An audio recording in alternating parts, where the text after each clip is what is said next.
dari MC. Assalamualaikum warahmatullahi wabarakatuh. Waalaikumsalam warahmatullahi Syukur kehadirat Tuhan Yang Maha Esa yang telah melimpahkan rahmat dan hidayahnya sehingga kita bisa bertemu walaupun secara virtual. Semoga dalam keadaan sehat walafiat. Sebelumnya saya ucapkan selamat datang kepada kedua narasumber kita, ada Pak Hafid dan Mas Yusuf. Dan selamat datang juga kepada seluruh peserta web talk show kali ini. Dan selamat datang juga kepada pemuda-pemudi Karang Taruna Desa Tempel. Selanjutnya kita akan menyanyikan lagu Kebangsaan Indonesia Raya dan Mars UNESA. Kepada Mas Fairuz.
Terima kasih.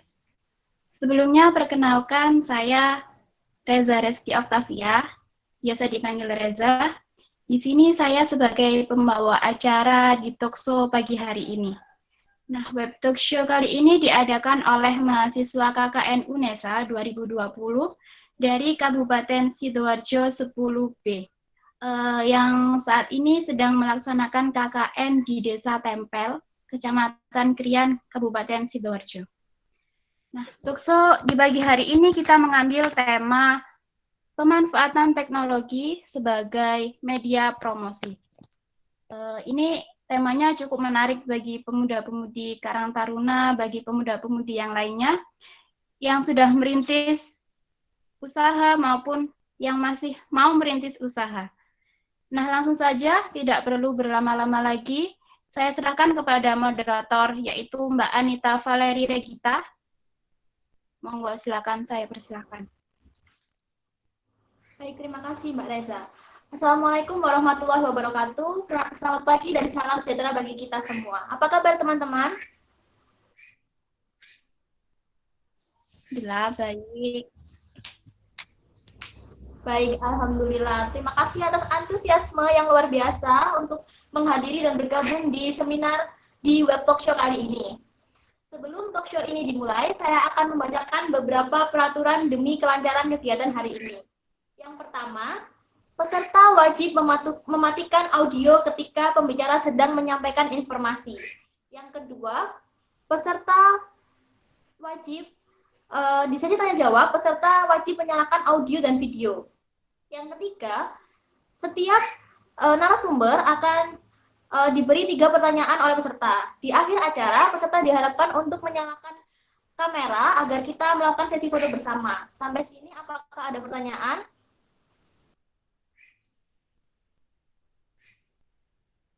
Baik, jika tidak ada akan saya lanjutkan. Seperti yang kita ketahui bersama, saat ini kita sedang menghadapi pandemi COVID-19, di mana pandemi ini sangat berdampak terhadap kehidupan kita sehari-hari. Berbagai aspek kehidupan sangat dirugikan, salah satunya adalah aspek ekonomi. Banyak sekali perusahaan-perusahaan yang mengalami penurunan omset akibat dari pandemi ini. Akibatnya, banyak sekali pengangguran di Indonesia karena dirumahkan oleh perusahaan. Oleh karena itu, sebagai generasi muda, apa sih yang bisa kita lakukan agar kita tetap produktif di masa pandemi ini? Untuk itu, hal tersebut akan kita bahas bersama-sama dengan 2 narasumber kita yang sangat luar biasa. Yang pertama ada Bapak Hafid Kholidi Hadi, SEMSM, yang merupakan dosen Fakultas Ekonomi Universitas Negeri Surabaya. Beliau saat ini berusia 30 tahun. Beliau lahir di Ponorogo dan berdomisili di Sukodono, Sidoarjo. Pak Hafid ini UNESA karena memiliki hobi bersepeda dan naik gunung. Langsung saja kita sambut. Selamat pagi Pak Hafid. Pagi Mbak Anita dan teman-teman. Selanjutnya, tidak kalah hebatnya, kita hadirkan Mas M. Yusuf Pandora, SEMSM, seorang dosen luar biasa yang kreatif planner dan pemilik kafe Kong Sabin di Duku Kupang, Surabaya. Selamat pagi Mas Yusuf. Pagi Mbak Adita. Pagi. Baik. Narasumber kita telah bergabung bersama kita saat ini. Nanti di kegiatan ini akan dibagi menjadi 2 sesi. Yang pertama, narasumber akan memaparkan sedikit informasi tentang dunia ekonomi dari sudut pandang seorang akademisi yang nantinya akan dipaparkan oleh Pak Hafid selama kurang lebih 15 menit. Selanjutnya akan dilanjutkan pemaparan oleh Mas Yusuf terkait praktik kegiatan ekonomi bagi seorang entrepreneur. Kurang lebihnya juga 15 menit. Selanjutnya, di sesi kedua, akan ada sesi tanya jawab dengan narasumber.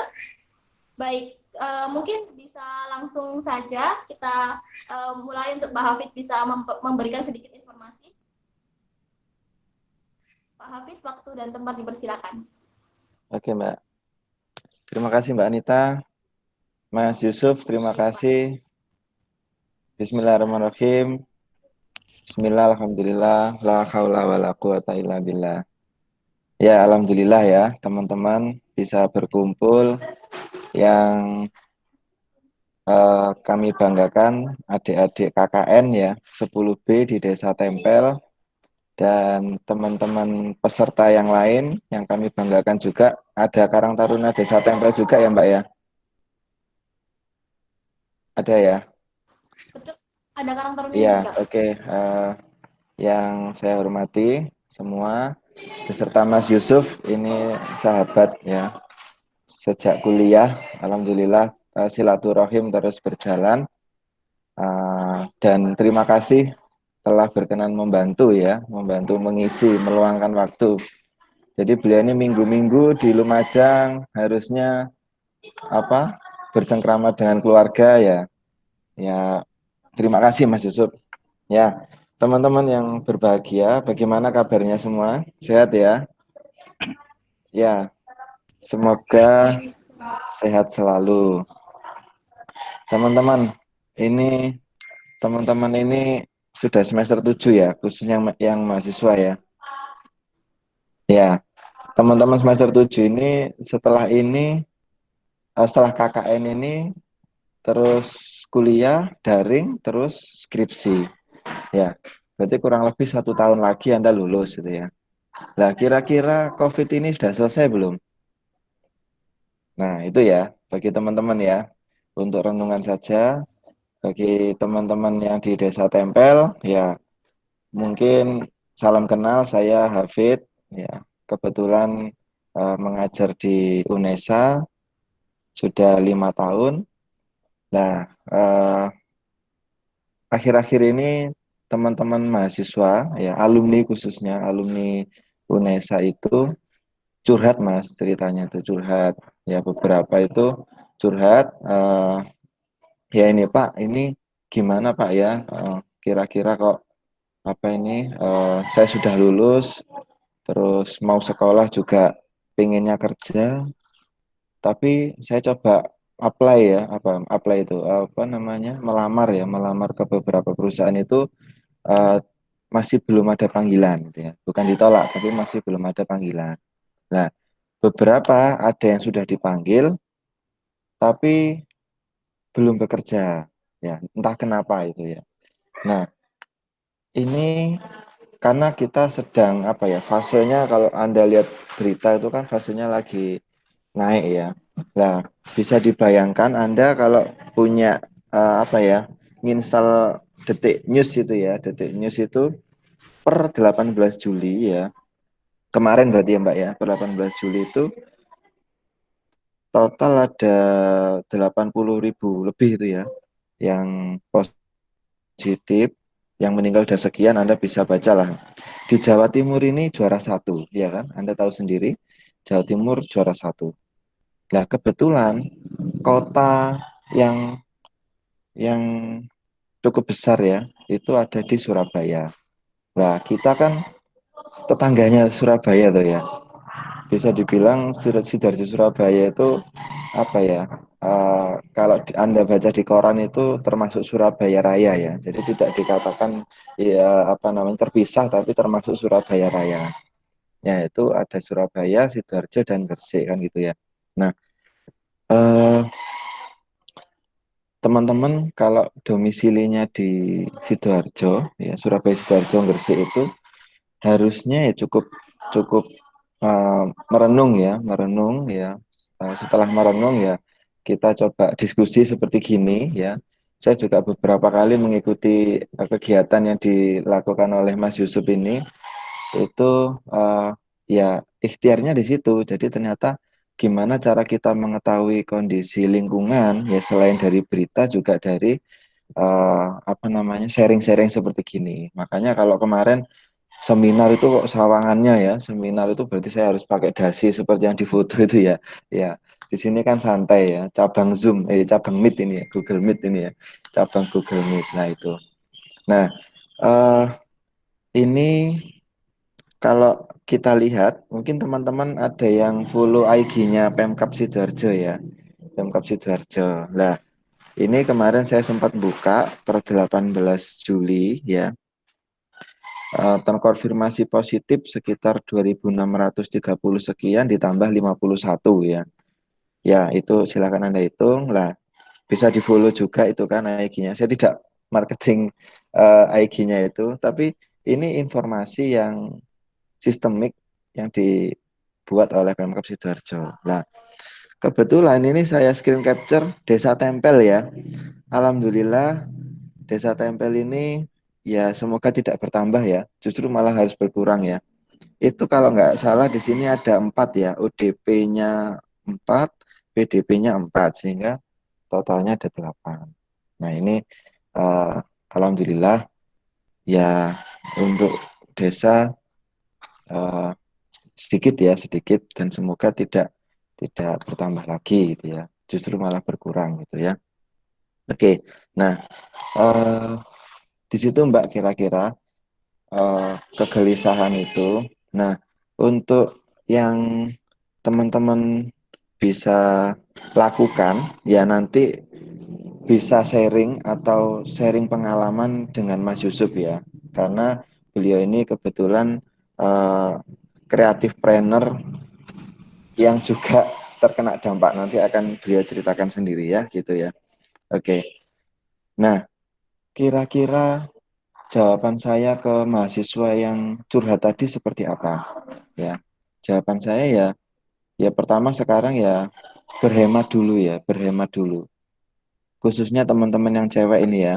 Halo Mbak. Nah, teman-teman yang cewek ini mungkin sekarang bisa dibuat tabel itu ya, atau coret-coretan itu kebutuhan dan keinginan ya. Itu simpel saja, mungkin kebutuhan dan keinginan. Sampean pengen pengen sepatu ya untuk kuliah atau untuk keluar, tapi masih masih punya sepatu ya, masih punya sepatu. Nah, kira-kira dipikirkan lagi, kalau beli sepatu itu untuk keluar kemana kan gitu ya. Anggaplah untuk keluar kemana gitu kalau sepatu baru. Karena Mbak, Mas ya, kalau Anda lihat sekarang ya, Anda buka IG, buka Shopee, buka Tokopedia, buka yang lain-lain itu, promonya cukup menggiurkan. Jangankan teman-teman yang cewek-cewek ini ya, teman-teman yang milenial yang harus akan promo ya, gitu ya, atau gratis ongkir gitu ya. Saya saja cukup tergiur kan gitu ya. Tapi dipikir-pikir lagi, ini buat apa kan gitu ya. Ini anggaplah hem ini. Apa ya, baju resmi itu ya. Itu ya penting untuk saya kan gitu ya, untuk bekerja. Tapi saya pikir lagi, wong saya bekerja yang di depan laptop kan gitu ya. Tinggal aja di jadwal bajunya. Eh, Senin dipakai, Selasa dicuci, Rabu dipakai lagi kan nggak kelihatan kan? Mahasiswanya juga berbeda kan gitu ya Mbak ya. Nah, beda lagi kalau saya ke kampus langsung gitu ya. Karena kenapa? Bisa jadi menemui mahasiswa yang sama, istilahnya begitu ya, menemui mahasiswa yang sama dan teman kerja yang sama. Nah, logikanya seperti itu saja. Jadi barangkali skala prioritas tadi, yaitu pesan-pesan saya di awal seperti itu ya. Karena kita tidak tahu kapan ini berakhir. Sharing-sharing dengan orang, atau sekarang banyak pakar yang ngomong di sosial media, bukannya saya nggak percaya, tapi ketika itu belum resmi ya dikeluarkan oleh eh, admin atau akun yang terverifikasi, kita juga tidak harus percaya itu ya, harus bisa memfilter itu. Gitu Mbak. Ya, eh, ini ya nanti saja ada beberapa hal sebenarnya, tapi pesan moderator tadi 10 sampai 15 menit ya, kiranya di awal itu aja ya. Kabar-kabar dulu tentang ya kondisi di apa namanya? Dunia akademik pasti daring gitu ya. Oh iya, terus sedikit juga informasi bahwa ya teman-teman yang barangkali sudah punya rencana apa namanya bekerja ya, jadi PNS atau jadi apa, ya kalau tidak salah ada info kalau PNS tahun 2020 dan 2021 itu eh, ditiadakan atau dikurangi ya. Itu sangat logis ya, sangat logis karena negara sedang berhemat ya. Nah, khususnya bagi adik-adik Anda yang pengen di stan, tahu ya stan ya, yaitu itu infonya juga eh, tidak dibuka ya, atau beasiswanya itu dikurangi. Nah, itu. Jadi ini info dari adik sepupu saya, itu mau daftar di stan itu seperti gitu ya. Jadi ya ini cukup prihatin, kita harus cukup prihatin, tapi tidak boleh pesimis ya. Nanti semangatnya bisa di diberikan oleh Mas Yusuf nanti mungkin ya, sebagai pelaku langsung ya gitu. Oke, Mbak Anita, itu aja pas 10 menit Mbak Anita. Nanti kita sambil sharing aja ya, sambil santai. Ya, monggo teman-teman disambi ngopi juga lah ini. Lah saya juga disambi ngopi ya, santai ya. Oke, monggo. Terima kasih Mbak Anita, sekian dari saya. Terima kasih.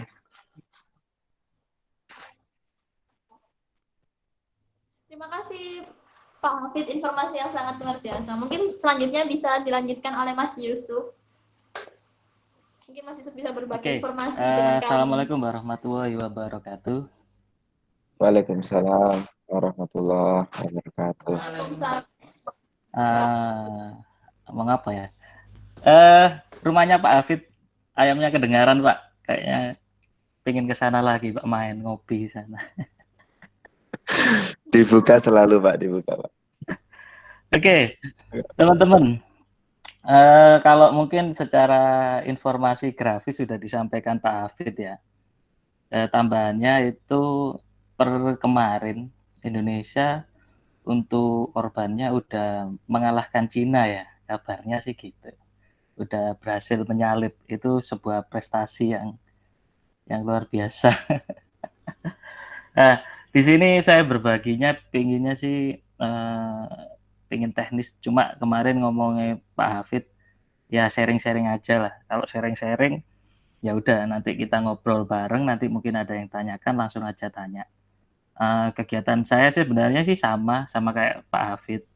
Jadi saya juga ngajar juga di beberapa kampus, terus ada usaha juga sama teman-teman, dan sekarang juga lagi survive.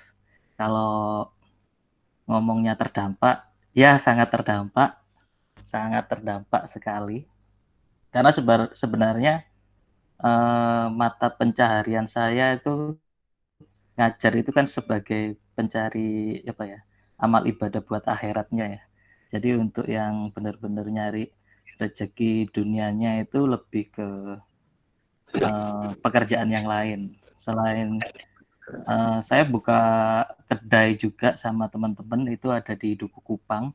Selain itu kita lebih ke agensi kreatif sih, kayak branding spesialis yang sekarang benar-benar terdampak, sangat terdampak banget.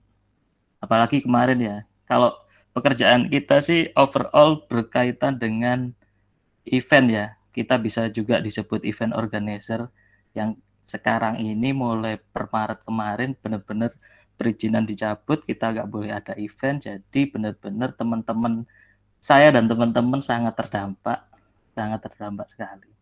Nah, kita di sini kembali ke judul awal ya, pemanfaatan media sosial. Jadi saya juga tertarik, ini kok masih ada KKN ya. Saya nggak tahu model KKN-nya itu seperti gimana ketika sekarang ini sudah eranya daring, atau mereka masih ada ke tempat KKN-nya, atau KKN secara virtual itu ada teknisnya, saya nggak tahu. Nanti mungkin bisa di-sharing dulu saya. Tapi kemarin juga saya sempat berbagi sama teman-teman dari Pamekasan ya. Pamekasan itu eh, mereka ingin memanfaatkan para pemudanya untuk apa ya namanya? Eh, Kalau kemarin judulnya sih Pemuda Tangguh. Jadi pemuda tangguh melawan corona. Jadi pemuda tangguh melawan corona itu ada 3 aspek yang diperjuangkan. Yang pertama itu secara aspek ekonomi, kesehatan, sama pendidikan. Sekarang kan teman-teman lagi benar-benar off ya, nggak ngapa-ngapain. Jadi mungkin kuliahnya seminggu sekitar 3-4 kali dan itu pun daring. Dan para dosennya pun sekarang jarang untuk menggunakan Google Meet atau Zoom. Mereka sering hanya upload materi. Soalnya saya sama, sekarang lebih banyak upload materi karena di Zoom pun di Google Meet kehadirannya sekarang sudah mulai rendah ya. Jadi yang awalnya itu yang datang udah full, tiba-tiba banyak yang izin, dan kendalanya komplainnya lucu-lucu juga. Pak, sinyalnya nggak ada. Pak, kita terkendala ya. Saya juga nggak bisa nyalain mereka karena mereka juga kebanyakan dari daerah juga, dan ya mau gimana lagi, memang kehadiran kita di dunia perkuliahan secara daring itu keefektifannya masih perlu dipertanyakan lagi ya. Cuma kita balik lagi pada diri kita sendiri. Kalau sifatnya mahasiswa itu proaktif, dia ingin belajar, maka ya udah kita belajar bareng-bareng. Nah, kehadiran seperti saat ini sebenarnya sih saya nggak tahu teman-teman nanti kehadirannya itu atas dasar pengen belajar dan sharing-sharing, atau terpaksa harus absensi ya. Tapi insya Allah kita akan tetap berbagi ya. Nah, pemanfaatan teknologi itu sangat beragam ya, apalagi yang berkaitan dengan kita. Yang pertama itu, kalau teman-teman para pemuda pasti familiar dengan namanya sosial media. Sosial media ini harus benar-benar dimanfaatkan dengan bagus. Kan ada namanya teori itu personal branding, dan kita bisa jadi personal media. Nah, di personal branding dan personal media ini itu adalah peranan kalian. Apalagi ketika kalian KKN saat ini.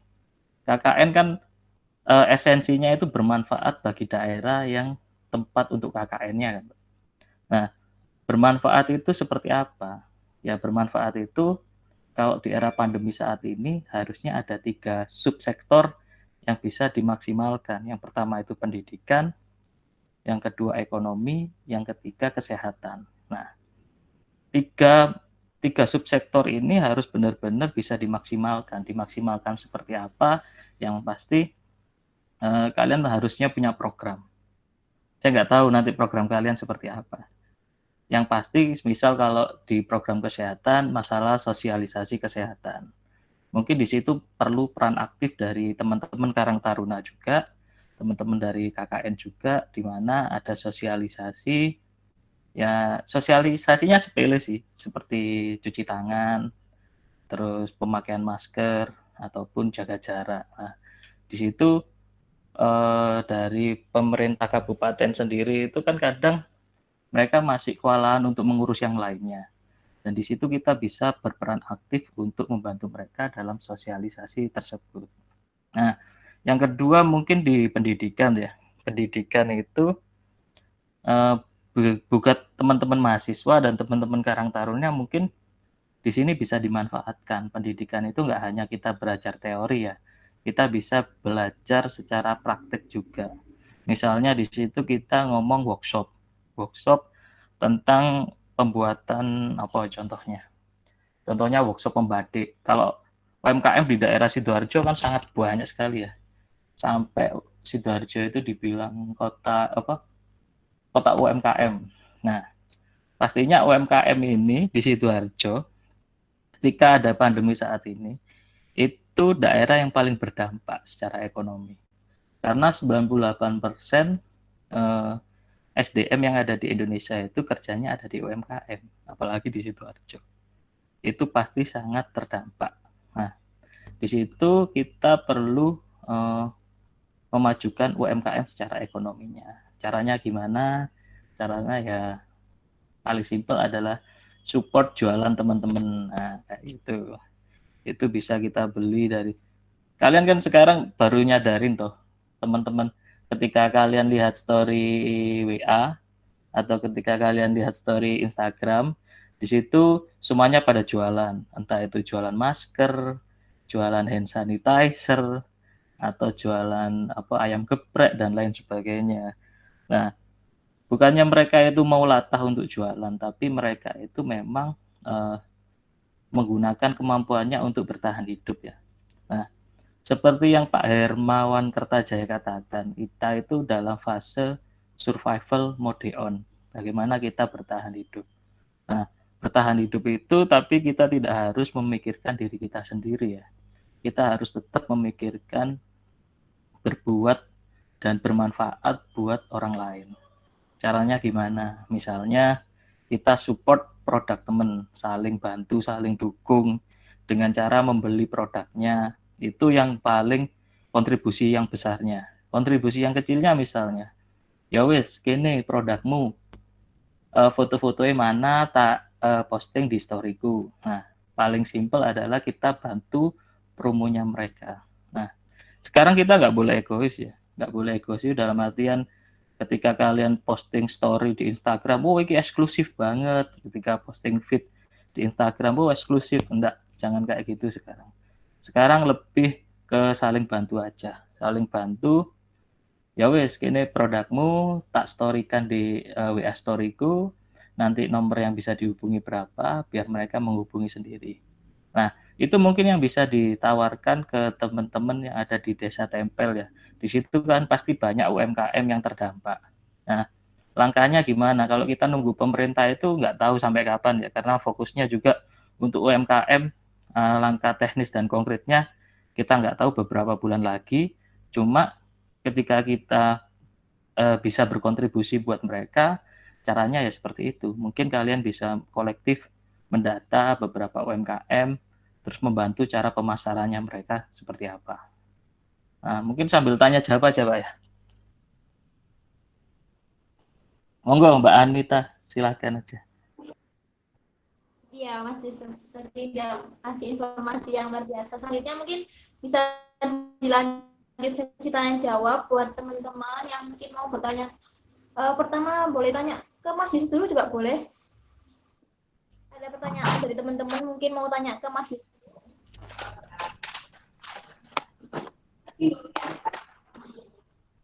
Ada yang tanya Mas Yusuf, statusnya juga enggak apa-apa loh ya. Jangan Pak, saya sudah terbeli Pak. Harus bahagia ini katanya. Itu ada di kolom chatnya mungkin Pak. Oh ya sudah. Oh ya, silakan Kak Syadila Rahmansyah. Oke, terima kasih atas kesempatannya. Saya Rama dari Universitas Airlangga. Saya ingin bertanya kepada Mas Yusuf. Selama menjalani bisnis ini, apa pernah menginfluence atau mempromosikannya lewat influencer atau selebgram? Terus dampaknya ke bisnisnya sendiri itu apa? Terima kasih, Mas. Oke. Terima kasih. Pertanyaan yang cukup menarik ya. Sebenarnya kalau kalian tahu akun asli Surabaya itu sebenarnya kan pernah kerjasama dengan saya sih dulu beberapa tahun yang lalu, sekitar 3 atau 4 tahun yang lalu. Nah, di situ ada kafe teman saya yang saya influence-kan ke asli Surabaya. Memang dampaknya itu luar biasa. Ketika postingan itu ditayangkan, itu kan akunnya asli Surabaya login di HP saya. HP saya itu sampai baterainya itu entek dan habis, benar-benar mati total. Karena memang dampaknya luar biasa. Itu dulu. Tapi sekarang algoritma Instagram kan udah berubah. Jadi ketika kalian posting ke influencer itu belum tentu efektif sekarang. Karena setiap harinya algoritma Instagram akan ada perubahan. Seperti postingan kalian saat inilah. Saat ini kalau kalian posting itu, kalian pasti akan terdampak secara like atau view. Itu pasti. Karena ketika kita posting hari ini, belum tentu teman-teman kita itu bisa lihatnya hari ini. Karena timeline-nya itu benar-benar nggak nyimpen postingan kalian yang postingan terbaru itu ada di atas. Tapi benar-benar algoritmanya itu udah rumit banget. Nah, kalau untuk influencer yang pasti kalian harus benar-benar bisa bijak untuk memilih endorsement kepada influencer. Tapi dampaknya juga cukup signifikan dulu. Nah, sekarang balik lagi ketika kalian media paling efektif itu apa? Sebenarnya yang paling efektif sekarang digunakan itu yang pertama Instagram, Facebook, dan Twitter. Twitter pun sekarang kan udah ditinggalkan, apalagi untuk jualan Twitter nggak ada jualan. Nah, sekarang ada lagi media yang alternatif media lain, kayak TikTok. TikTok itu sekarang udah ada konsep TikTok for business. Nah, di situ saya mau belajar di situ dulu. Soalnya karena TikTok itu kabarnya sekarang jumlah akun TikTok udah mengalahkan jumlah akun WhatsApp. Bukan Instagram lagi ya, WhatsApp. Jadi kalau jumlah akunnya WhatsApp 100, TikTok udah 200 gitu. Dan model bisnisnya seperti apa saya juga belum tahu, saya masih mau belajar untuk di sana dulu. Oke, itu dulu. Yang lain mungkin Pak Hafid mau nambahin?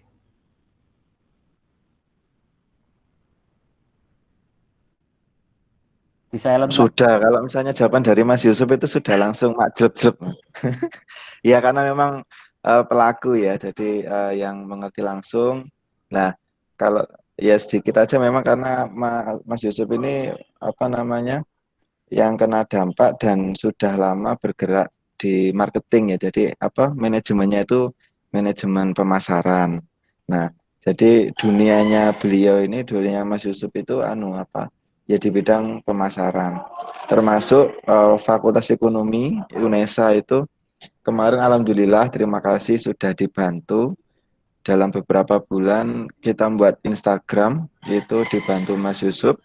Itu ya followernya sudah 1.000 lah, alhamdulillah gitu ya. Ya, semoga nanti tambah-tambah lagi gitu aja. Ya, oke Mbak. Itu aja Mas, makasih. Selanjutnya mungkin ada pertanyaan lain untuk Mas Yusuf. Menarik sekali karena informasi dari Mas Yusuf ini. Mungkin teman-teman yang lain ada yang mau bertanya.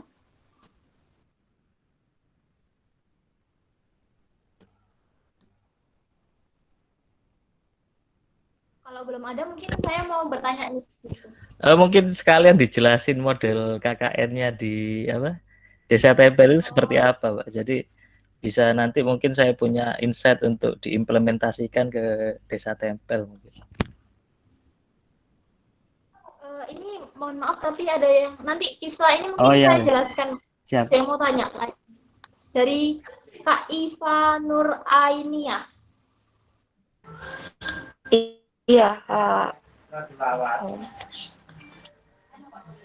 halo. Jadi Ya. saya mau bertanya.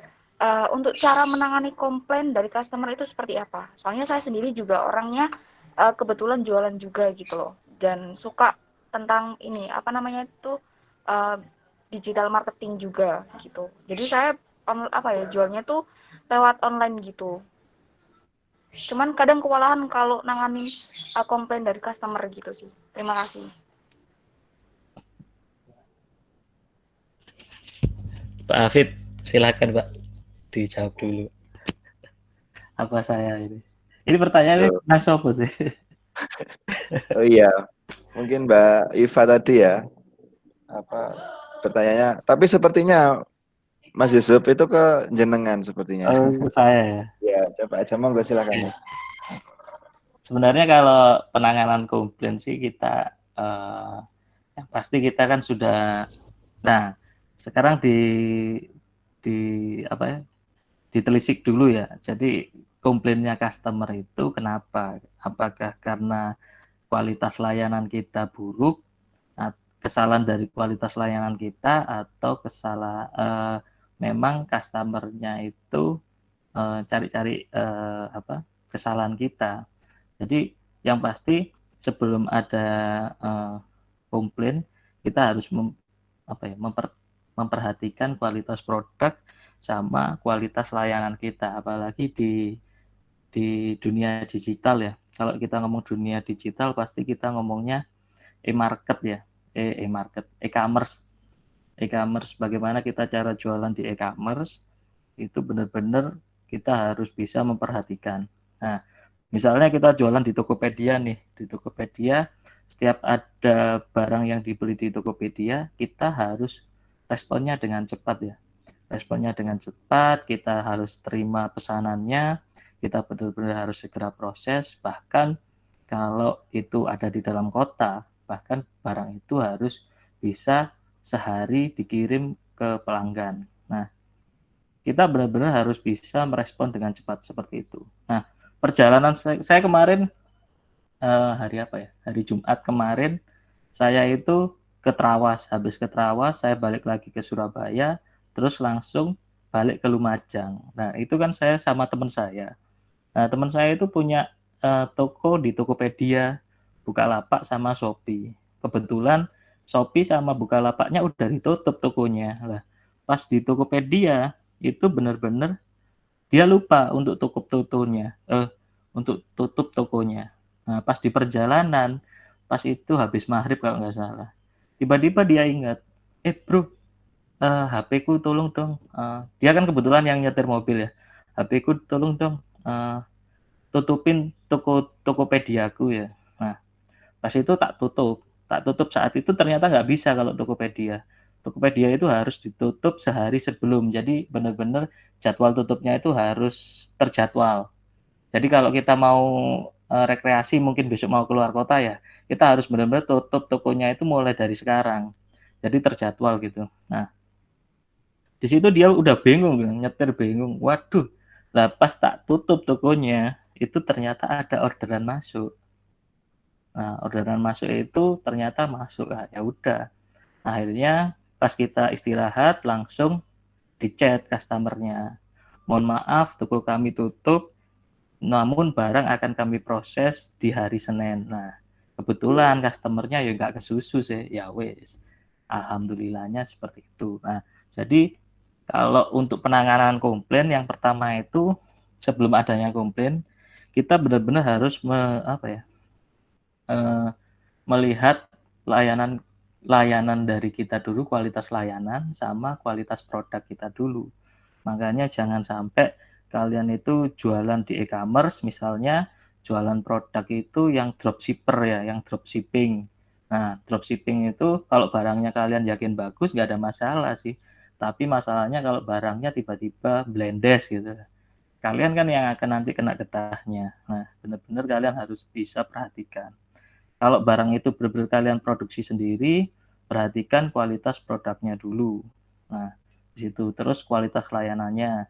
Kalau memang itu melalui e-commerce, kalian benar-benar harus fast respon. Kalian benar-benar harus segera diproses. Kalau kalian ada keperluan, ya udah, kalian harus benar-benar pastikan tokonya ditutup dulu. Nah, di situ sebenarnya kalau di Tokopedia sendiri kan barang masuk itu kita bisa merespon kalau nggak salah itu 1 kali 24 jam respon apakah pesanan itu bisa diproses apa enggak. Nah, cuma di situ ketika kalian meresponnya besok itu akan eh, berpengaruh terhadap penilaian toko kalian, terhadap customer pun sama terhadap sistemnya di Tokopedia. Nah, itu. Terus ketika memang nanti terjadi komplain, ujung-ujungnya kalian harus bisa menganalisis dulu kesalahannya di mana. Nah, ketika itu kesalahannya memang pure dari kita, misalnya dari kualitas layanan atau kualitas produk kita, benar-benar kita harus minta maaf pada customer-nya. Yang pertama minta maaf, yang kedua kita mungkin bisa beri komplimen kepada mereka. Misalnya mengganti produknya atau memberi treatment-treatment khusus lah kepada customer kita. Misalnya kalau kita ngomong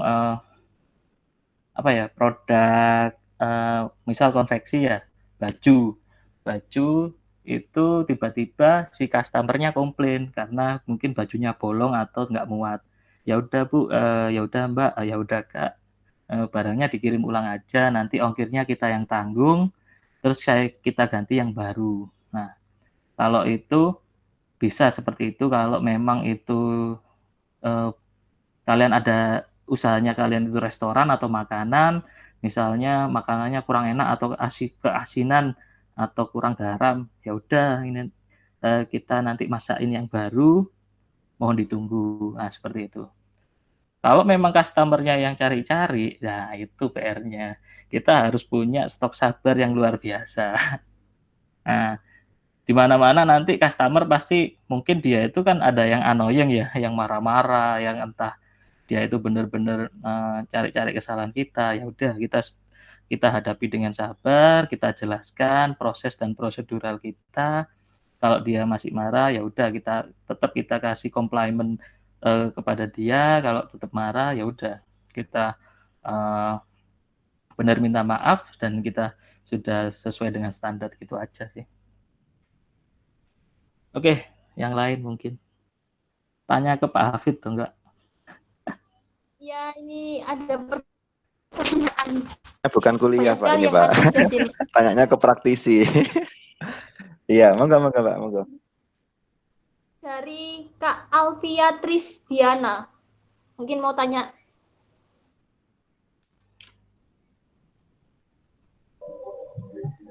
Baik, di sini saya mau tanya ke Pak Hafid. Ya, Pak Ketika Hafid. kita ingin membuka usaha atau jualan, bagaimana sih cara dari ilmu ekonominya untuk menganalisa tingkat minat sama kebutuhan masyarakat itu sendiri akan suatu produk?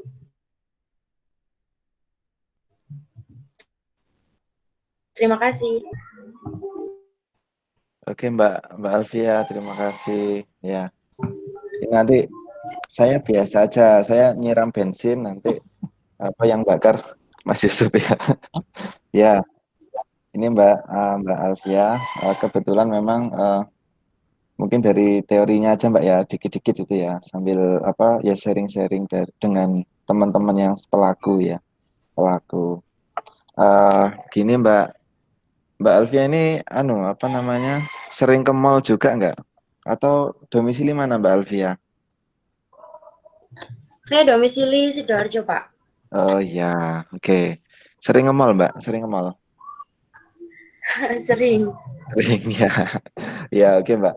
Nah ini pertanyaan eh, yang menarik ya, menarik. Jadi gini, eh, ada teman itu usahanya itu sudah ekspor ya. Ada teman itu usahanya sudah ekspor. Nah, usahanya sudah ekspor. Semoga ini bisa menjawab ya. Nah, kemudian dia tidak fokus ke ekspor, malah justru bermain di mall-mall atau pasarnya itu Indonesia ya. Nah, saya bertanya lu, Mas, kenapa Mas kok sampean nembak pasar apa namanya Indonesia sendiri kan gitu kan sudah banyak. Coba Fit, kamu lihat mall-mall itu biaya pembangunan aja sudah besar ya. Lah, sewanya juga besar. Kenapa brand-brand besar itu mau investasi di Indonesia? Nah, Mbak Alfia coba lihat ya Indonesia dalam angka itu ya. Ya, itu nanti mungkin bisa nembak pasar yang potensial gitu ya, yang potensial. Nah, kalau info dari dia, kalau saya lihat ya brandnya itu nanti bisa dilihat di IG-nya itu dia bergerak di bidang fashion, tas dan sepatu ya, tas dan sepatu. Yang ditembak itu pemuda dan ini Mbak, apa itu namanya pekerja seperti saya ini, seperti Mas Yusuf itu apa ya, bisa dikatakan eksekutif muda gitu ya, kalau bahasa kerennya. Tapi kalau tidak ya itu pekerja baru lah istilahnya begitu. Usia 30 sampai 30, di bawah 40 lah pokoknya. Nah, dia fokus di sana, Mbak. Dia fokus di sana dan data menurut dia itu banyak di Indonesia. Jadi jawaban dia simpel aja. Kenapa saya harus fokus di luar negeri? Wong yang deket-deket sini aja ada gitu ya. Nah, dia sekarang juga sangat terdampak, Mbak. Sangat terdampak gitu ya. Nah, itu semoga bisa sedikit jadi ilustrasi, Mbak. Nah, kalau penentuan segmen, Mbak ya, apa yang diminati lah itu nanti bisa mungkin ditambahi sama Mas Yusuf ya. Lah, itu apa ya?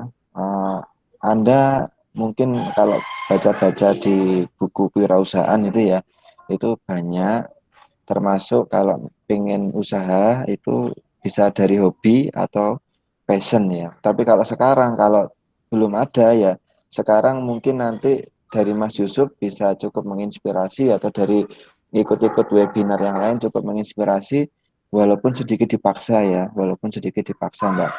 Nah, itu. Jadi kalau bagi saya apa yang disukai orang suka itu bisa jadi sekarang suka besok nggak suka Mbak gitu ya. Seperti mohon maaf kalau ini ada apa namanya, tapi saya tidak menyebut merek ya. Kalau dulu itu ada apa itu namanya roti cubit ya, seperti begitu. Nah, itu orang suka, tapi kemudian langsung turun. Gitu ya. Orang suka langsung turun. Nah, Mbak Alfia mungkin bisa melihat jenis-jenis bisnis makanan minuman ya yang seperti itu, ya, yang seperti itu. Sempat saya kalau di kelas itu ya memang seperti ini ya yang sustain ya yang kemungkinan bisa bertahan itu ya makanan yang pokok, sego pecel ya kan gitu, tempe penyet yang gitu. Lah orang jualan tahu tempe sayuran atau orang jualan makanan jadi yang seperti itu ya kurang lebih insya Allah sih masih bisa bertahan ya karena kenapa orang suka nggak suka itu makannya ya pecel gitu.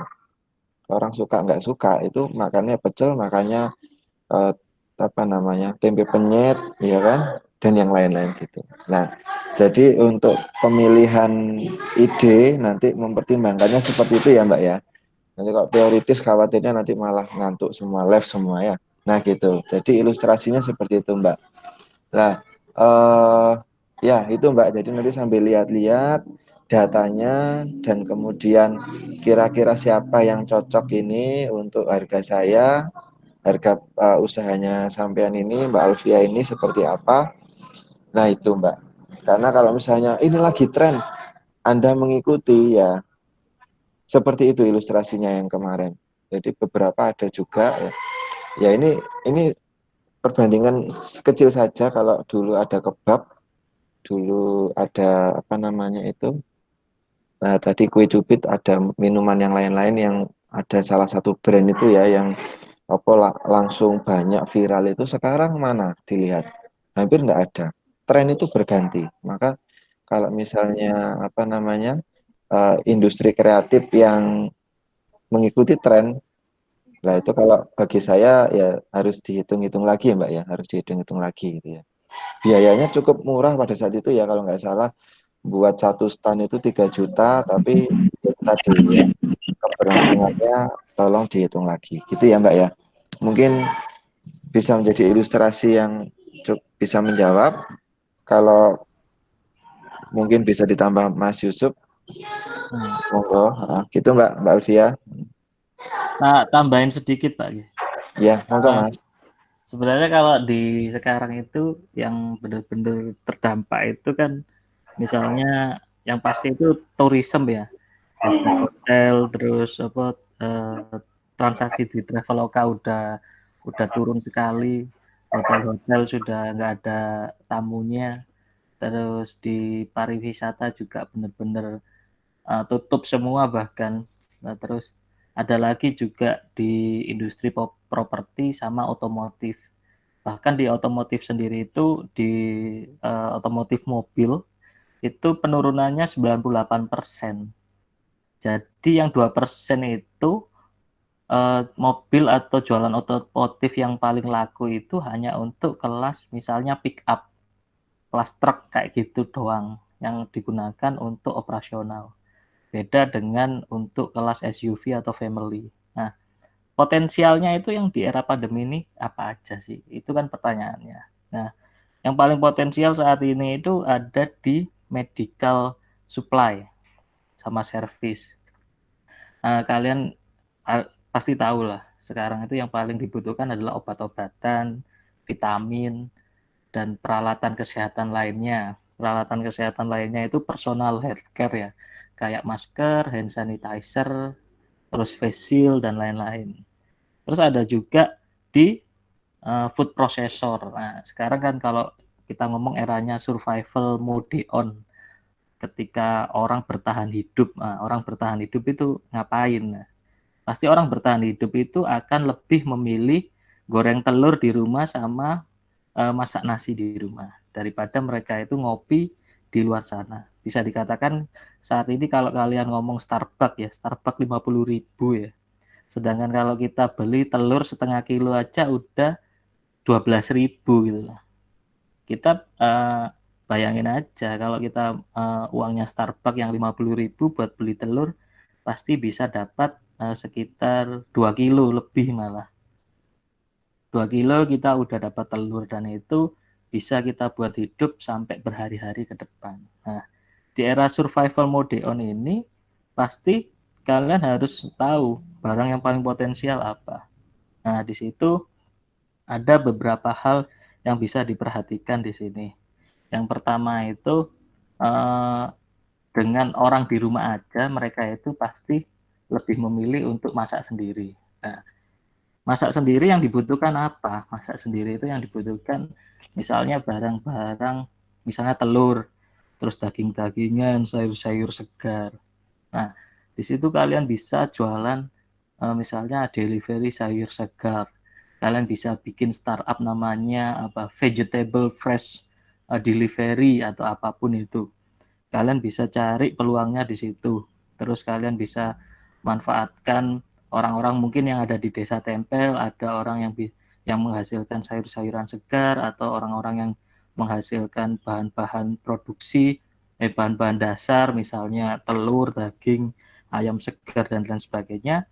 Mereka kan biasanya jualannya masih konvensional nih. Nah, itu peran kalian untuk benar-benar kalian itu bisa memaksimalkan penjualan dia, karena di sini potensi pasarnya sangat besar.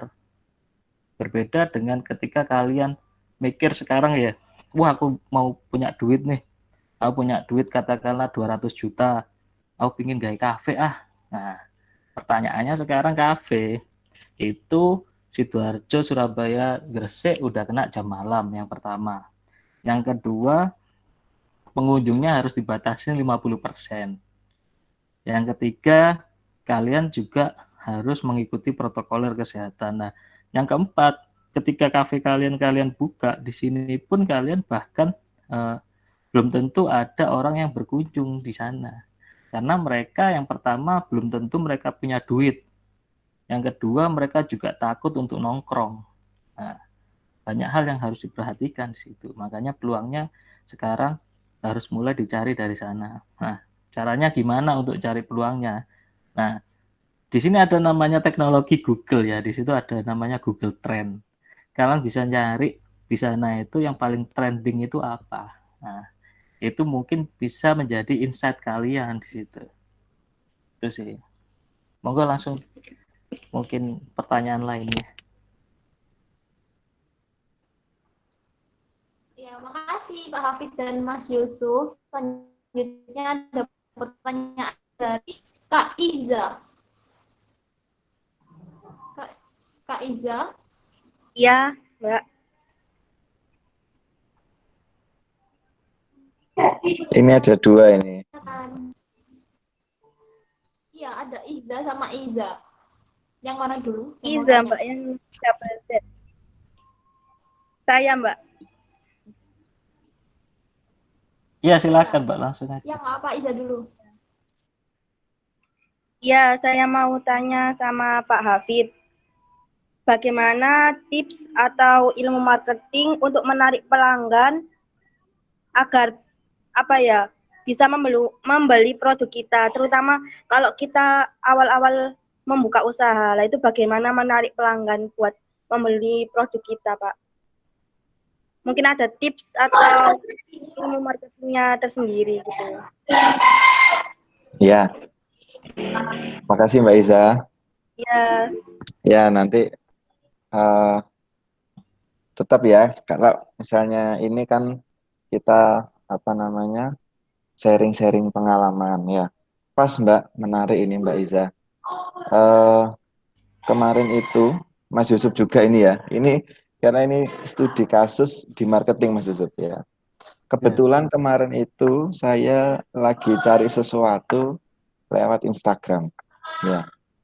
Followernya Mbak, Mas Yusuf itu banyak ya. Nah, saya kebetulan itu positive thinking orangnya.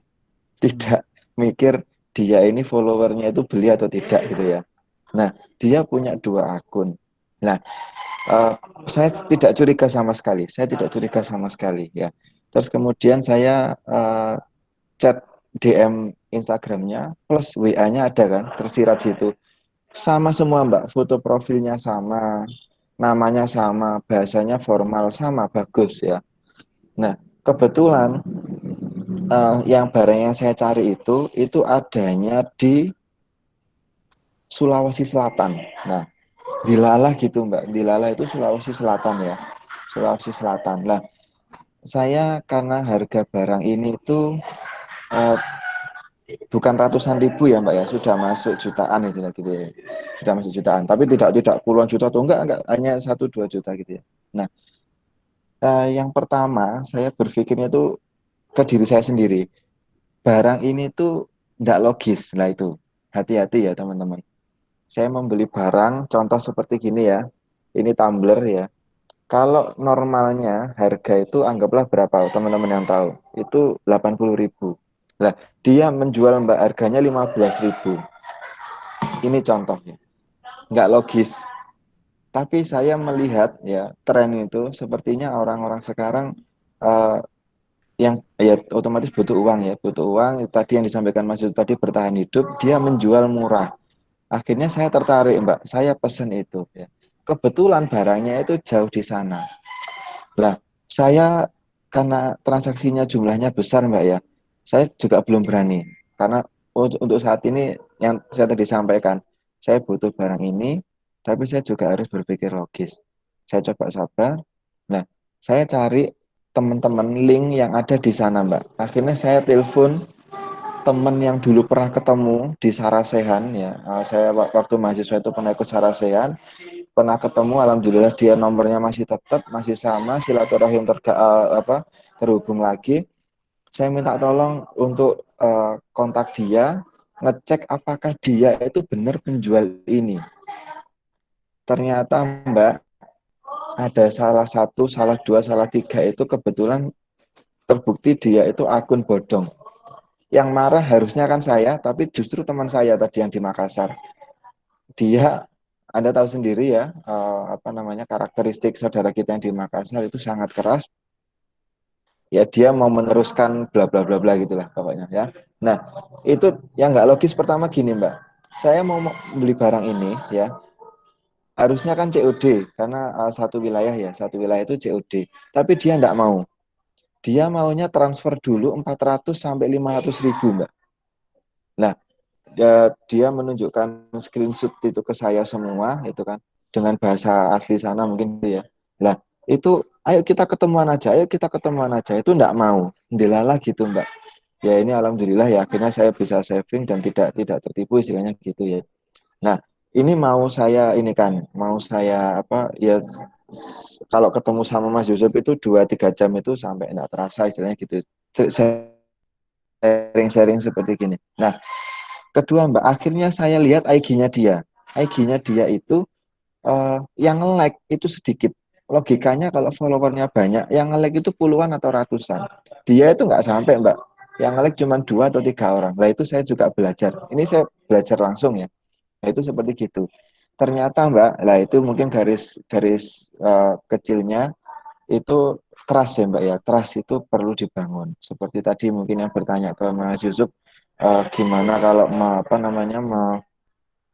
merespon keluhan itu tadi benar harus direspon secara cepat.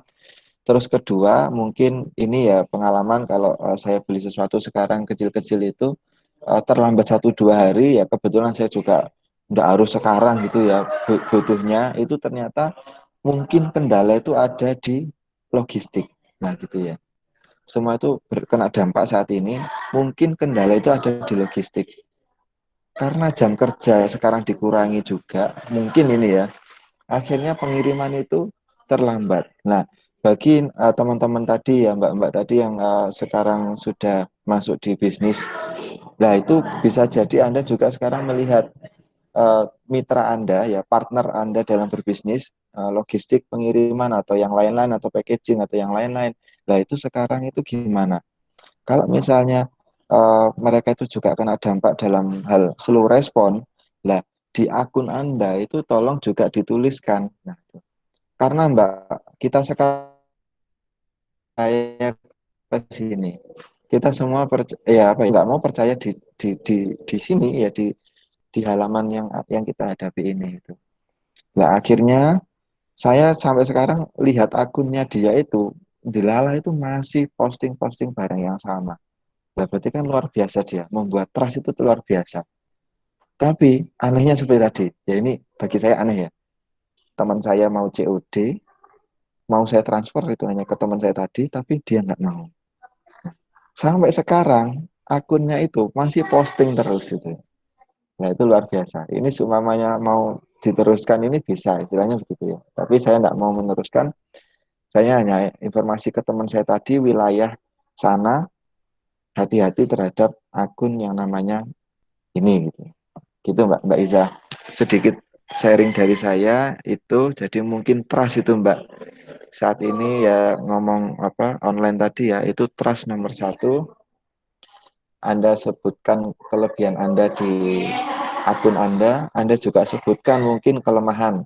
Dalam hal ini di saat pandemi ini barangkali pengiriman terlambat 1 kali 24 jam maksimal gitu. Itu kan membuat trust itu Mbak ya. Itu ya Mbak ya. Nah, terus ini yang menarik Mbak, mungkin nanti disampaikan sama Mas Yusuf ini. Saya belajar dari beliau ya. Sedikit cerita, itu harus konsisten. Harus konsisten untuk posting, harus konsisten dalam posting. Nah, akun dia menunjukkan beberapa akun yang beliau kelola, yang Mas Yusuf kelola itu followernya cukup bertambah cepat itu karena konsistensi untuk mengupload. Itu sih Mbak, itu sedikit saja sih kalau pengalaman ya dari sharing-sharing yang sebelumnya pernah saya alami. Gitu. Oke, makasih Mbak Isa. Mungkin bisa ditambahkan Mas Yusuf kalau ada yang kurang.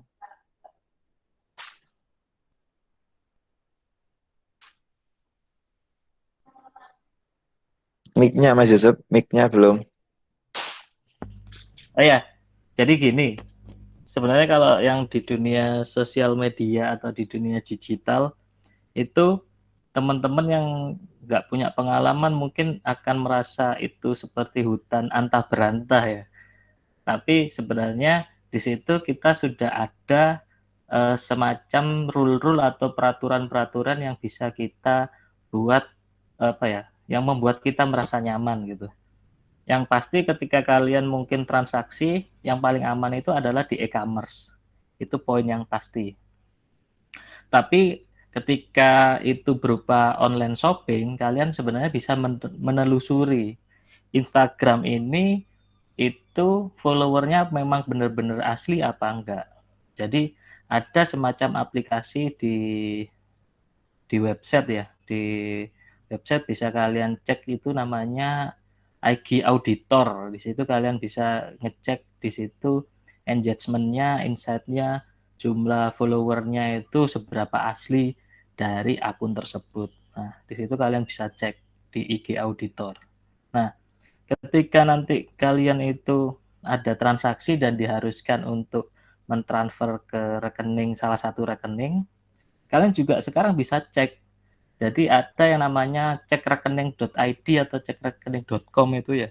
Di situ kalian bisa masukin nomor rekeningnya. Di situ apakah dia itu sering dilaporkan sebagai akun penipu atau enggak, itu bisa ketahuan di situ. Nah, yang paling utama sekarang memang paling aman transaksi di dunia digital itu adalah di e-commerce. Karena mereka menggunakan rekening bersama. Nah, keuntungannya di situ. Di situ pun barang kalian ketika kita sebagai seller ya di situ, kita jualan di situ pun merasa apa ya? Apalagi sebagai top seller atau premium seller ya, di situ pasti secara trust kita benar-benar akan terpercaya. Nah, ya sekarang tergantung kita memprosesnya itu secepat apa. Jadi kalau memang kita mau menjadi penjual di e-commerce, kita benar-benar harus komitmen. Nah, di situ pun kita harus benar-benar memanfaatkan segala lini. Kalau katanya Pak Hermawan Kertajaya, itu namanya omni channel. Kita harus menggunakan banyak channel buat jualan. Nah, Instagram itu bisa kita jadikan buat bukan buat tujuan closing, tapi untuk tujuan branding dan brand awareness. Jadi untuk menyadarkan merek, untuk memposting produk jenis-jenis produk kita, promo-promo kita. Ketika kalian nanti jualannya lewat digital, ya udah semua transaksi kita arahkan ke e-commerce. Misalnya untuk pembelian kalian bisa klik linknya di Bukalapak, Tokopedia maupun Shopee yang lagi populer saat ini kan 3 ini. Nah, di situ transaksinya via sana. Nah, di situ mereka pasti nggak bakalan tanya ini transaksi aman apa enggak. Nah, soalnya ketika kita melakukan transaksi di situ jelas dan pasti aman gitu. Dan ketika ada penipu atau akun-akun penipu di sana, uang kalian bakalan balik gitu. Itu sih tambahannya.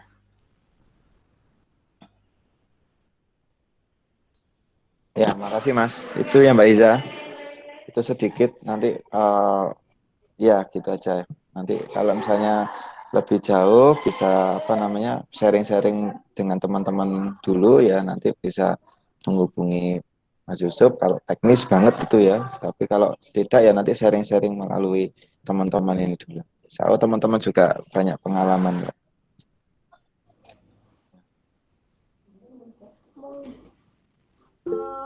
Ini sepertinya pertanyaan terakhir.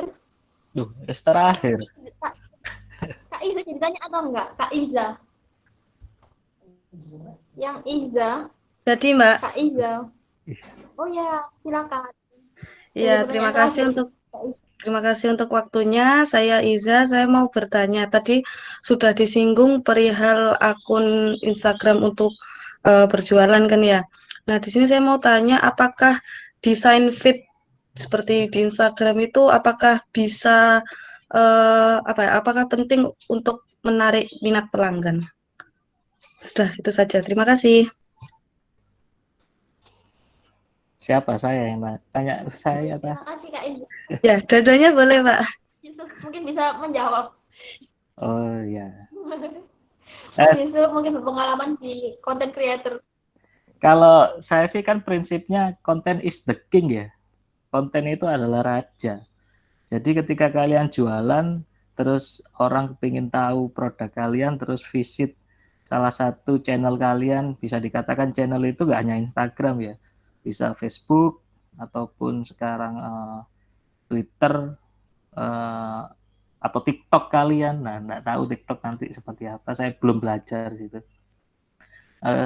Dilihat kontennya kok postingannya fotonya burek-burek, ngeblur-ngeblur, terus desainnya kok asal-asalan. Nah, itu kan paling enggak kalian akan terpengaruh oleh trust-nya. Nah, paling simpel sekarang kalau kita ngomong penjualan langsung ya. Ketika ada sales yang nawarin kita produk herbal misalnya.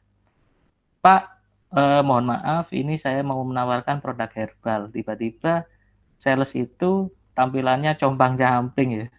Tampilannya compang-camping, bajunya lusuh, terus bau keringetnya dia menyengat. Lah. Kalian kira-kira mau beli nggak produknya dari dia? Pasti kita kan mempertimbangkan personalnya dia.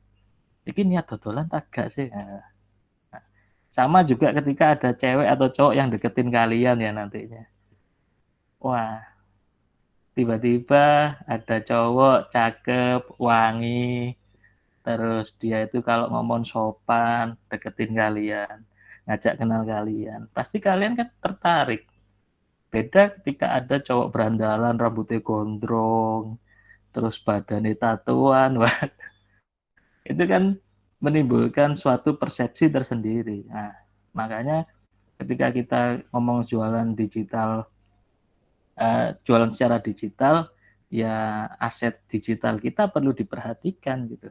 Aset digital itu pasti sesuai dengan omni channel. Kalau channel kalian hanya Instagram tok ya wis kita rawat Instagramnya, kita desain sebagus mungkin karena konten is the king. Karena ketika kita ngomong kita menumbuhkan brand trust terhadap customer melalui konten-konten yang kita posting di sosial media atau di channel digital kita, seperti itu sih.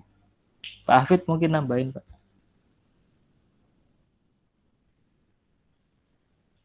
Iya itu sudah menjawab Mbak. Iya, enggak, tapi memang trust tadi Mbak di era sekarang itu apa ya, sepertinya ya tadi karena apa ya, kan banyak promo istilahnya kan gitu ya. Terus bisa jadi memang teman-teman itu punya link sehingga harganya itu murah, contoh gitu ya. Nah, jadi selain harga mungkin tadi ya, apa yang disampaikan Mas Yusuf tadi namanya kontennya bagus itu sangat menunjang ya, sangat menunjang. Nah, ini Mbak contoh itu ini sambil jalan ya, apa kebetulan pada saat saya membimbing mahasiswa ini mengabdi juga di daerah Pasuruan itu ada kampung Sukolelo. Nanti mungkin bisa di searching itu Sukolelo Herbal. Nah itu motornya itu juga alumni mahasiswa di salah satu universitas pokoknya itu peduli sama desanya. Nah peduli sama desanya, kembali ke desa, akhirnya itu melihat, jadi dia itu kebetulan juga deket juga, jadi kan mungkin dia itu imbang ya, jadi selain kuliah pada saat itu dia juga masih sering kumpul dengan Karang Taruna di rumahnya kan gitu. Akhirnya dibangunlah apa namanya ya, sebuah komunitas itu Sukolilo Herbal, KHS itu ya, Kampung Herbal Sukolilo. Nah itu apa, dia itu ketika saya berkunjung ke sana, tanya gini, Mas bedanya apa herbal ini? Sebenarnya sama sih Pak, tapi ada satu keunggulan itu yang di sini tuh sebenarnya banyak ya. Sebenarnya banyak Pak di sini tuh. Itu apa? Itu daun talang. Daun talang itu ketika diaduk ya, diaduk itu bisa berubah warna. Nah, itu menarik dan itu alami di sana. Nah, akhirnya dia aware sama itu pada saat mahasiswa saya di sana itu ya cukup membantu dalam hal seperti tadi yang di awal disampaikan Mas Yusuf tadi, paling tidak ketika IG-nya itu memposting itu diteruskan lagi di apa namanya Mas Yusuf, di repost lagi mungkin ya, namanya di repost lagi atau diviralkan itu ya. Terus kedua juga foto-foto ternyata eh, mereka itu aware juga sama kebersihan foto itu tadi. Nah, itu menambah daya tarik istilahnya gitu ya. Nah, gitu Mbak. Nah, jadi konten tadi juga pasti sangat berpengaruh ya. Terus kedua ya trust tadi itu istilahnya. Jadi tampilkan di situ sesuai dengan apa yang menjadi kemampuan Anda, sesuai dengan nyatanya. Nah, itu orang akan melihat logis nggak ini di sini. Makanya ya tadi saya akhirnya kan sempat ketutupan tadi, barangnya fotonya bagus dan apalagi sekarang ya istilahnya kalau saya guyonan sama Mas Yusuf itu sekarang kalau kenalan sama cewek sepertinya anak-anak itu harus tanya HP-nya apa dulu ya kayaknya ya. Kan sekarang ada aplikasi kamera jahat itu ya. Ya, ya itu ya. Jadi barangkali seperti gitu. Ya mohon maaf mungkin eh, contohnya ya jualan sendok gitu ya, jualan sendok gitu, sendok. Nah, sendoknya sebenarnya biasa, tapi begitu kena kamera yang apa namanya? Ya mungkin bagus ya atau bisa ngedit dengan bagus lah itu tuh memang sangat menarik, sangat menarik. Tapi tadi ya tampilkan bahannya apa, contohnya gitu ya. Pasti orang itu kan bertanya di situ. Jadi selain foto apa istilahnya? Apa Mas Yusuf? Caption ya? Di bawahnya tuh caption ya? Copywriting, Pak. Iya, Iya, caption. caption copywriting lah di situ. Jadi sepertinya itu sih. Jadi mengantisipasi banyak pertanyaan, sebutkan ini sendok berbahan besi, tebal, macam-macam, panjang sekian bila perlu. Itu tampilkan dalam caption itu. Nah, jadi konten itu keseluruhan tadi. Contoh kalau kita belajar di YouTube atau yang lain ya, itu bahasa yang di bawah dengan tulisan yang ditempel di feed videonya itu kan berbeda. Itu yang membuat apa ya perang konten tadi, judul konten mungkin gitu ya. Itu kan yang menarik gitu. Nah, apa istilahnya kalau Anda pernah baca apa bangkrut atau apa namanya yang kemarin saya lihat yang Ari Lasso itu apa namanya Dul ateis gitu kan lah itu kan menarik loh itu padahal kalau kita itu disuruh melihat sekian menit gitu kan nah itu judul-judul seperti gitu fotonya itu kan diedit akhirnya sepertinya Dul itu seperti apa Ari Lasso seperti apa itu kan menarik itu gitu Mbak jadi memang tampilan di awal dan apa penjelasan singkat itu sepertinya ya penting itu ya gitu Mbak makasih monggo Mbak Nita.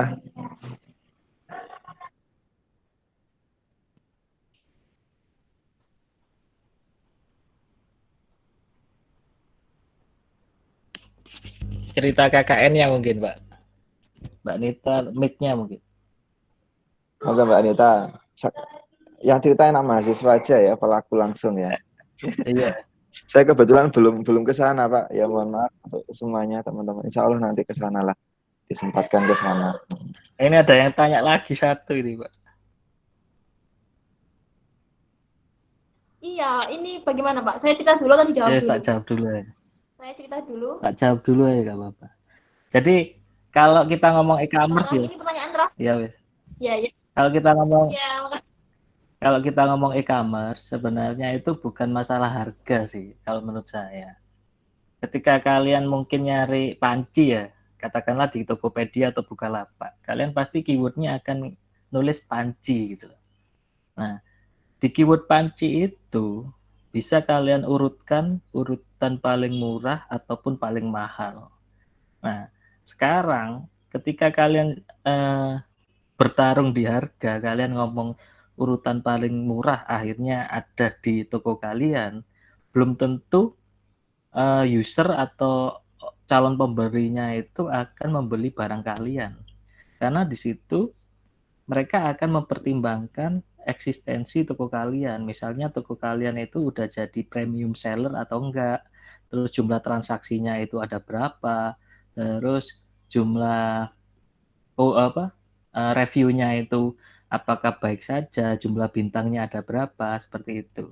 Jadi ketika kalian ngomong e-commerce, itu kalian jangan ngomong tarung harga dulu lah. Kalian ngomong bagaimana kalian meningkatkan pelayanannya. Nah, ketika trust toko kalian itu udah baik, kalian kasih harga berapapun, mereka akan percaya. Sebenarnya seperti itu. Nah, sekarang kalau kalian misalnya jualan panci di harga 20.000. Nah, terus ketika kalian harga 20.000 itu harga standar, kalian mau jualan 15.000. Nah, ketika kalian jualan 15.000, terus ada calon customer-nya itu lihat toko kalian. Nah, ketika lihat-lihat toko kalian, kok penjualannya sedikit, terus kok bukan top seller, bukan premium seller, ya akhirnya ya wis lah selisih 5.000, saya lebih memilih untuk membeli di top seller atau premium seller yang benar-benar trust-nya itu udah ada. Nah, sekarang ketika kalian ngetik panci pun di keyword engine-nya, di searching engine-nya Tokopedia, di situ yang muncul paling atas itu kebanyakan itu yang premium seller. Terus yang muncul paling atas juga orang-orang yang benar-benar sudah memperhatikan insight-insight khusus di Tokopedia atau Bukalapak. Mereka itu bermainnya lebih ke sana, tidak perang harga lagi. Beda dengan Shopee ya. Shopee itu perang harga banget loh di sana. Makanya ibu-ibu sering mainnya di Shopee. Mereka bisa bayar transaksi di Shopee dengan main game kayak gitu. Itu Shopee ya. Tapi kalian nggak perlu perang harga sampai ke sana. Podo karo kalian nanti kerja bakti ya. Kerja bakti, tidak oleh apa-apa, oleh keseletok ya kayak gitu. Nah, indikasi utama sebenarnya bukan harga ya, tapi bagaimana strategi marketing kalian, bagaimana kualitas produk kalian, sama bagaimana kualitas layanan kalian. Nah, di situ perannya copywriting. Nah, copywriting ini ono keilmuannya dewe, bagaimana kita menulis dan mendeskripsikan sebuah produk. Misalnya produk panci ini tahan sampai suhu sekian, terbuat dari bahan khusus ini bla bla bla. Nah, itu harus benar-benar kalian perhatikan, karena ketika orang buka di e-commerce, mereka pasti memperhatikan hal itu. Spesifikasi pasti dibaca secara detail. Bedo ambek ketika kalian tuku Indomie di e-commerce, kalian kan harus tahu rasanya Indomie kayak apa. Nah, seperti itu sih. Lanjut aja, monggo.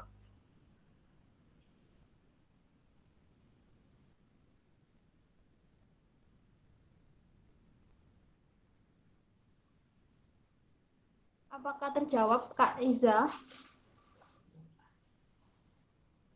Sudah ya.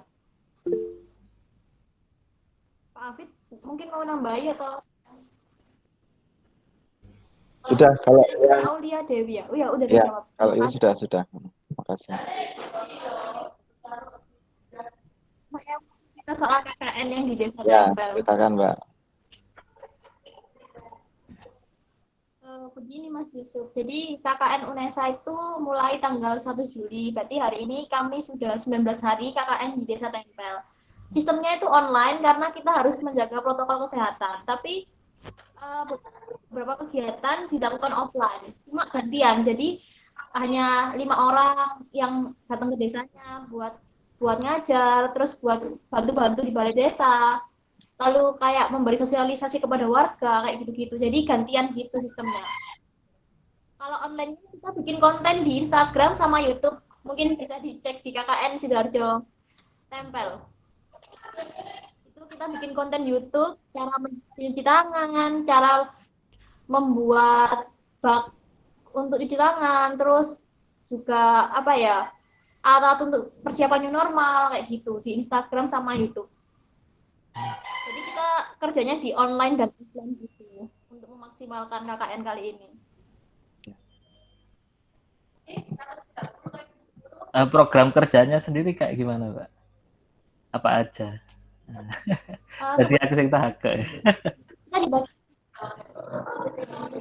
Kita dibagi jadi kelompok yang Sidoarjo 10 kan 30 orang. Yang kelompok pertama itu yang di daerah Bedangan, itu program kerjanya itu kampung tangguh. Jadi fokus ke penanganan coronanya, kayak sosialisasi tentang corona. Jadi kayak menyemprot disinfektan, membuat bak cuci tangan. Sedangkan kalau kita sendiri sebenarnya fokusnya di pendidikan. Jadi kita mengajar adik-adik yang sedang belajar online nih, sekolah online. Jadi kita ngajar ngaji, ngajar bahasa Inggris, ngajar matematika di sana. Jadi kita fokusnya ke mengajarnya. Cuma gantian gitu. Jadi dibatasi jumlah mahasiswa yang datangnya itu cuma 5 orang. Begitu, Mas Hafid. Berarti udah sesuai yang tak sampaikan tadi ya, ada beberapa poin. Yang pertama pendidikan, yang kedua itu ya kalau bisa ditambahin yang ekonomi itu, Mbak. Ekonomi itu kan menarik, mereka pasti UMKM semuanya terdampak. Maka dari itu kita ini bikin webinar tentang ekonomi ini untuk nanti disampaikan dari Karang Taruna, mungkin ke ibu-ibu PKK, informasinya bisa disampaikan juga gitu. Sekarang misalnya kita bikin webinar dengan tema ini. Misalnya kalian kan ada 30 orang nih, 30 orang, terus di kolektif UMKM ada di Desa Tempel itu misalnya ada 30 produk, kalian satu orang itu mensosialisasikan 30 produk di story kalian masing-masing. Kira-kira viewernya kan udah dampaknya udah luar biasa gitu. Iya, betul-betul. Mungkin bisa jadi masukan buat kita di hari-hari selanjutnya. Iya, soalnya kan sekarang banyak movement ya. Movement dari teman-teman adalah beli produknya konco dewe gitu. Terus ada yang di Mas Erik Sukamti yang di Jogja itu ngelarisi produknya konco. Nah, salah satunya seperti itulah. Saya sih berharapnya dari teman-teman mahasiswa, terutama dari teman-teman pemuda juga yang ada di Desa Tempel nantinya, itu melakukan movement yang sama. Jadi ketika para UMKM itu terkendala biaya promosi ya, mereka pasti kan untuk hidup sehari-hari udah susah yang pertama. Apalagi untuk promo ya.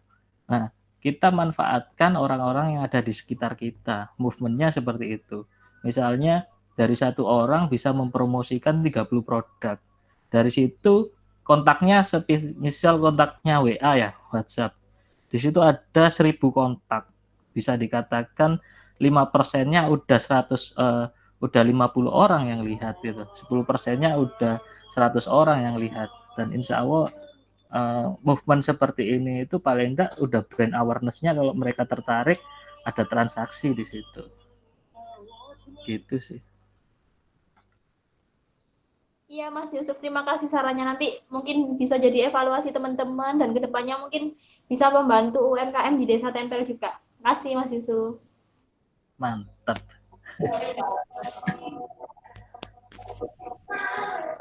Karena memang ini Mbak, apa itu KKN daring ini kan belum ada modelnya ya, seperti ngajar pun atau yang lain-lain kan sepertinya itu belum ada lah. Memang seperti gini tuh siapa yang merencanakan kan gitu kan, nggak ada. Jadi ini karena pertama ya monggo silahkan apa cari ide yang luar biasa, ide yang kreatif ya Pak, out of the box ya istilahnya ya. Betul. Out of the box. Untuk ya tadi memang apa seperti ngajar tadi apa Meet sama Zoom, tapi bisa jadi Bapak Ibu yang lain itu punya teman atau apa sepupu yang sangat kreatif, pakai gini aja ngajarnya, itu dipersilahkan kan gitu ya. Karena kenapa nggak ada model ngajar? Kalau dulu kan ngajarnya ya masuk kelas, berdoa dulu, tanya jawab gitu-gitu. Sekarang kan hampir nggak ada model.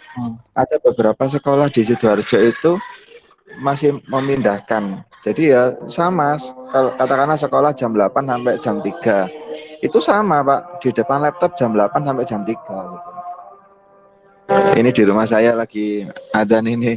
Gitu aja Mbak, kalau saya tambahannya. Jadi memang meneruskan Mas Yusuf tadi sedikit gitu ya, cari ide yang kreatif untuk yang online tadi.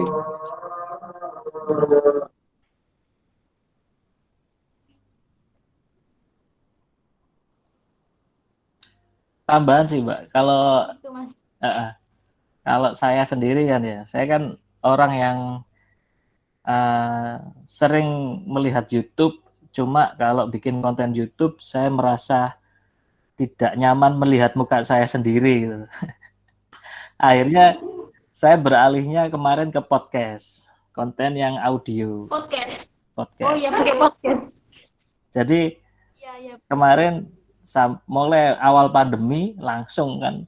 Awalnya memang dari dulu saya ingin bikin podcast. Cuma karena ya wis banyak kesibukan akhirnya nggak jadi. Nah, pas kemarin awal pandemi langsung di situ saya gempur di podcast, saya bikin konten podcast banyak banget, saya bikin obrolan-obrolan juga sama teman-teman, jadi bisa buat sharing-sharing di sana. Terus mahasiswa saya juga banyak yang mendengarkan di situ. Nah, di situ salah satu platform atau salah satu channel yang jadi alternatif lainnya. Nah, sekarang kan teman-teman atau pemuda yang ada di Desa Tempel juga orang-orang yang mungkin sudah familiar ya dengan gadget ya. Pasti mereka sudah paham podcast itu apa. Oh ya, kalau mau dengerin podcastnya di Dosen Luar Biasa, bisa diakses di Spotify.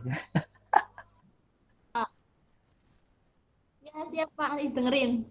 Sama teman-teman di subscribe di Spotify. Di follow di Spotify. Mungkin ada lagi Pak tambahannya? Atau sudah cukup? Kalimat terakhirnya Pak Hafid mungkin.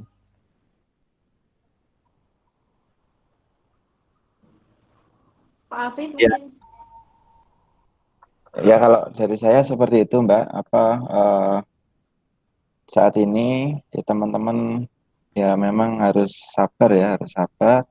Ya gimana lagi, Anda nggak bisa kemana-mana kan gitu, harusnya keluar ya nggak bisa, harusnya ke kampus ngopi ya nggak bisa kan gitu, sabar. Terus tahan tadi, tahan godaan, karena kita nggak tahu ini sampai kapan kan gitu ya, nggak tahu sampai kapan lah.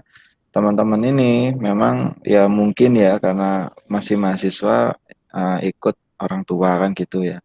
Nah tapi alangkah baiknya kalau teman-teman mendahulukan kebutuhan dulu yang penting kan gitu ya. Teman-teman mendahulukan dulu yang penting lah. Untuk yang tema ini lah nanti barangkali bisa berkontribusi di Desa Tempel seperti tadi yang disampaikan Mas Yusuf. Kalau ada UKM ya itu dibantu. Jadi walaupun temanya pendidikan, tapi kalau misalnya di situ ada UKM yang terdampak bisa dibantu kan gitu ya. Virus tadi ya, kan dia istilahnya juga di digital contohnya gitu lah, itu bisa jadi dibantu untuk memviralkan ya, atau paling tidak sedikit-sedikit itu cara memfoto kan gitu, backgroundnya putih semua kan gitu, biar kelihatan bersih, produknya macam-macam gitu ya. Jadi hal-hal teknis yang kecil kita bisa berkontribusi, dan termasuk tadi yang pendidikan melalui podcast. Jadi semuanya ada teman-teman yang ya tadi sama kan, kita kan nggak enak tuh ngajar lihat diri sendiri itu kan, ngomong ambek apa ya, kaca kan gitu ya, belum terbiasa gitu. Caranya seperti apa tadi, barangkali lewat podcast atau yang lain-lain yang secara internet sepertinya lebih murah ya, atau aksesnya kan lebih mudah ya, tidak menghabiskan kuota kan gitu ya. Oke gitu ya. Jadi tetap semangat teman-teman KKN, teman-teman mungkin di sini kalau yang masih ada dari Desa Tempel Karang Taruna ya tetap kreatif ya, dan semoga nanti ada produk dari Desa Tempel yang berasal dari pemuda itu. Jadi dari beberapa pengalaman, kalau yang bergerak pemuda itu insya Allah semangatnya dapat ya, tinggal nanti supporting sistemnya dari desa itu semoga mendukung gitu ya. Jadi supporting sistemnya semoga mendukung, nanti apa istilahnya tangguh ya tadi, tangguh desanya, tangguh semuanya perlu lele ya di desa tersebut, namanya ada yang inisiatif lele gitu kan, biaya murah, produk kreatif kan gitu. Dan jualnya kan murah di desa situ. Nah itu model-model ide-ide seperti gitu sekarang harus digali lagi kan gitu ya. Itu ya. Dari saya cukup sekian Mbak Anita. Pesan-pesannya cukup harus semangat ya. Tetap kreatif, jaga kesehatan. Jadi protokol kesehatan harus diterapkan dan jadi kebiasaan kita ya untuk saat ini. Oke gitu Mbak. Makasih. Terima kasih Mas Yusuf dan Pak Hafid. Kita sudah sampai di rangkaian sesi diskusi hari ini yang alhamdulillah terlaksana dengan baik. Saya akan memberi sedikit kesimpulan. Tadi di awal Pak Hafid sudah membahas tentang keluarga, lalu cara menganalisis minat pasar. Selanjutnya juga dari Mas Yusuf, informasi sosial media seperti TikTok, Instagram, Facebook, dan Twitter. Tadi juga diberitahu cara mengatasi komplain customer. Dan salah satu yang menarik bagi saya, kutipan dari Mas Yusuf bahwa dalam promosi di sosial media itu, media konten is the king. Jadi konten itu sangat berpengaruh untuk penjualan. Mohon maaf ya Pak, masih azan. Saya mute dulu sebentar. Mumpung masih di mute ya, tak tambahin aja Pak ya. Ya, enggak. Oh ya, teman-teman, saya sama teman-teman kebetulan alumni dari UNESA juga punya movement namanya itu Adpreneur. Kalian bisa cek di Instagramnya namanya Adpreneur REK. Nah, di situ kita itu sekarang itu lagi benar-benar melakukan banyak usaha ya. Banyak usaha itu dalam artian di era pandemi saat ini, ya wis kita kate lapo meneh ya. Akhirnya ya kita itu bikin konten-konten di sana. Lah, kebetulan kita sering bikin namanya Cangpro yang dulu itu ada di tempat saya di Sabin. Cuma ketika pandemi saat ini akhirnya saya melakukannya secara webinar, secara daring. Nah, 2 minggu kemarin kebetulan kita berhasil ngundang Pak Wakil Rektor UNESA. Nah, Pak Wakil Rektor 3, Pak Agus Haryanto ya. Di situ kita ngomong tentang kepemudaan juga dan bagaimana kita akan terus produktif. Nah, kita selama ini kita sih ketika pandemi saat ini bukan kita berarti di rumah aja tidak produktif ya, tapi kita tetap melakukan hal-hal yang produktif. Misalnya paling sederhana kalian itu bikin konten-konten review produk temen kayak gitu. Itu paling nggak bisa memberikan kontribusi yang cukup signifikan bagi perekonomian teman kalian yang mungkin mereka itu terdampak gitu. Nah, nanti kebetulan minggu ini sepertinya Adpreneur lagi istirahat karena banyak program yang harus dijalankan juga. Minggu depan lagi mungkin kita ada Cangpro yang kesekian kalinya. Jadi tiap minggu kita insya Allah akan konsisten untuk sharing-sharing Cangpro. Nah, nanti mungkin bisa dilihat di Instagramnya acara kita apa aja nantinya. Kalian bisa join di sana. Nah, kita sangat welcome untuk diundang untuk sharing-sharing karena di Adpreneur sendiri itu banyak teman-teman yang memiliki bisnis yang mungkin berkaitan dengan industri kreatif sekarang. Kalau kita ngomong industri kreatif kan ada 16 subsektor ekonomi ya yang harus diperhatikan. Salah satunya ya seperti yang kita konsumsi sehari-hari kuliner, terus ada musik, ada lain sebagainya lagi. Nah itu sih. Monggo Mbak Anita diterusin. Ya, makasih Mas Yusuf informasinya, nanti bisa di-follow sama teman-teman juga. Baik, mudah-mudahan materi yang disampaikan oleh Pak Hafid dan Mas Yusuf bisa menjadi motivasi dan bermanfaat bagi peserta Web Talk Show kali ini. Saya Anita Valeria Gita mengucapkan terima kasih kepada peserta Web Talk Show kali ini dan juga terima kasih kepada dua narasumber yang luar biasa, Pak Hafid dan Mas Yusuf. Terima kasih banyak atas waktunya. Saya lanjutkan, saya kembalikan ke MC. Reza, silakan. Oke, terima kasih Mbak Nita. Terima kasih juga buat Pak Hafid, Mas Yusuf sudah memberikan ilmu yang sangat luar biasa. Ilmunya sangat bermanfaat ini pasti buat pemuda-pemuda maupun yang sudah berwirausaha maupun yang masih niat dan masih mau. Oke, sekali lagi saya mengucapkan terima kasih kepada Pak Hafid Kholidi Hadi SE MSM dan Mas Muhammad Yusuf Vandora SE MSM yang telah berkenan hadir dan bisa sharing bareng tentang pengalaman dan ilmu-ilmu yang lainnya. Oke, tidak lupa juga terima kasih kepada teman-teman semua yang telah bergabung, yang sudah berkenan untuk hadir di acara talk show kali ini.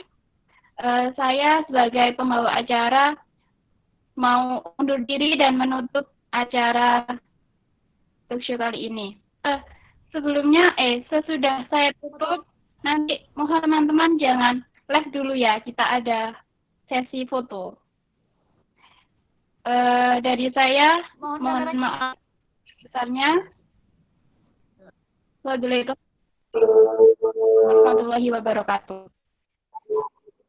Waalaikumsalam warahmatullahi wabarakatuh. Terima kasih, Mbak. Virus mungkin bisa juga sama-sama. Ya.